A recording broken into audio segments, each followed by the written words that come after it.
অবশেষে সেই প্রতীক্ষিত ঘোষণা আসতে চলেছে। 11 থেকে 20তম গ্রেডের সরকারি চাকরিজীবীদের জন্য সুখবর। গঠন হতে পারে আলাদাভাবে নবম জাতীয় বেতন স্কেল। শুধু বেতন নয়, বাড়তে পারে একাধিক ভাতাও। ভিডিওটি দেখার আগে যারা ভিডিওটি দেখছেন, দয়া করে ভিডিওতে লাইক ও চ্যানেলটি সাবস্ক্রাইব করে আপনার সহকর্মীর কাছে ভিডিওটি শেয়ার করে দিন। বন্ধুরা, আজকের এই খবরটি বাংলাদেশের লাখ লাখ সরকারি কর্মচারীর জীবনের সাথে গভীরভাবে জড়িত। বিশেষ করে 11 থেকে 20তম গ্রেডের যেসব কর্মকর্তা-কর্মচারীরা বছরের পর বছর নিরলস পরিশ্রম করে গেছেন, তাদের কথা কেউ খুব বেশি বলেনি। তবে এবার পরিবর্তন আসছে।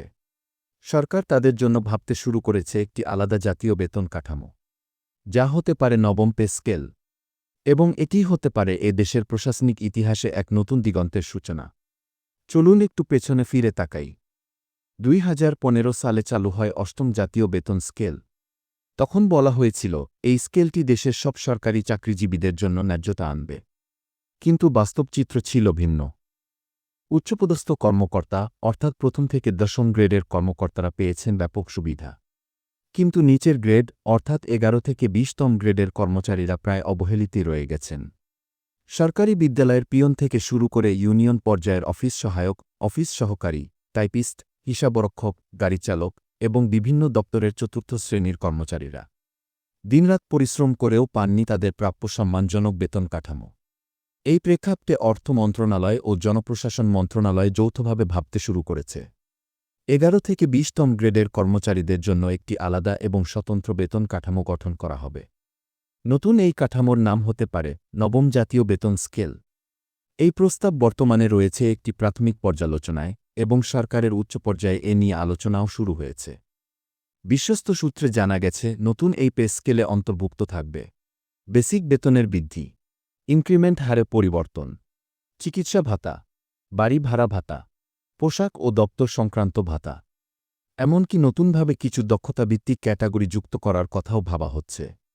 অন্তর্বর্তীকালীন সরকার চায় 2025 সালের মধ্যভাগে এই স্কেল পরীক্ষামূলকভাবে কিছু দপ্তরে চালু করতে, আর পুরোপুরি বাস্তবায়ন হবে 2026 সালের জানুয়ারি থেকে। এর আগে বিভিন্ন ক্যাডারবিহীন বিভাগ, স্থানীয় সরকার দপ্তর, শিক্ষা, কৃষি ও স্বাস্থ্য মন্ত্রণালয়ে কর্মরত 11 থেকে 20তম গ্রেডের কর্মচারীদের মতামত নেওয়া হবে। এমন খবরে স্বস্তি প্রকাশ করেছেন হাজারো কর্মচারী। তাদের একজন বলছিলেন, আমরা তো এতদিন শুধু শুনেই যাচ্ছিলাম উন্নয়ন, নতুন বাংলাদেশ।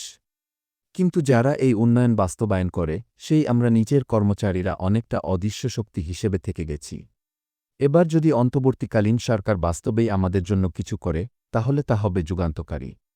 বন্ধুরা, সরকারি চাকরিতে থাকা প্রতিটি মানুষ চায় পরিশ্রমের ন্যায্য মূল্য। এবার সেই দাবি হয়তো পূরণ হতে যাচ্ছে। 11 থেকে 20তম গ্রেডের সরকারি চাকরিজীবীরা পেতে যাচ্ছেন আলাদা পে স্কেল, বাড়তি ভাতা ও উন্নত কর্মপরিবেশ। এই উদ্যোগ যদি বাস্তবায়িত হয়, তাহলে এটি হবে বাংলাদেশের প্রশাসনিক ব্যবস্থার এক বিপ্লবাত্মক পরিবর্তন। আপনিও কি 11 থেকে 20তম গ্রেডে কাজ করেন? তাহলে আপনার মতামত আমাদের সাথে শেয়ার করুন কমেন্টে। এই রকম বিশেষ প্রতিবেদন, তথ্যভিত্তিক আপডেট এবং সরকারি চাকরিজীবীদের অধিকার নিয়ে সবার আগে জানতে চ্যানেলটি লাইক করুন, কমেন্ট করুন এবং সাবস্ক্রাইব করে পাশে থাকুন।